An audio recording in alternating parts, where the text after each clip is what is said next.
Hi guys, இன்னைக்கு நான் review பண்ண போறது வந்துட்டு வனவாசம் என்ற ஒரு ஷார்ட் ஃபிலிம் தான். அந்த ஷார்ட் ஃபிலிம்ல கொண்டு வந்த ஸ்டோரி வந்து ரொம்ப அழகான ஒரு ஸ்டோரி. இப்பொழுது ரொம்ப தேவைப்பட வேண்டிய ஒரு ஸ்டோரி. ஏன்னா ரொம்ப பேர் வந்துட்டு பேரண்ட்ஸை வந்து உதாரணப்படுத்திட்டு பார்க்காம அப்படியே விட்டுட்டு அலட்சியப்படுத்திட்டு இருக்காங்க.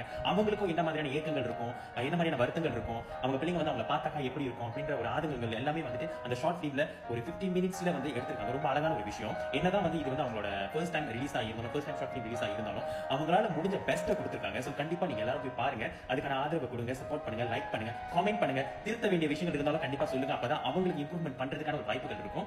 அண்ட் ஏ சார்பா வந்து உங்க எல்லாருக்குமே வந்துட்டு பெஸ்ட் ஆஃப் தி லக். மேலும் மேலும் வந்து இன்னும் நல்லா பெட்டரா பண்ணுவீங்க. எனக்கு அந்த கதை ரொம்ப பிடிச்சிருக்கு.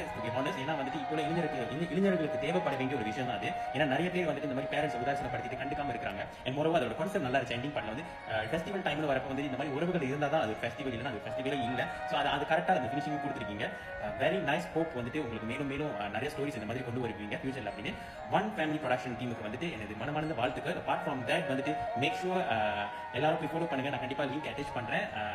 அந்த பேஜ் டிக்டாக் பேஜ் அட்டாச் பண்றேன். முடிஞ்ச அளவுக்கு ஃபாலோ பண்ணுங்க, சப்போர்ட் பண்ணுங்க. தேங்க்யூ.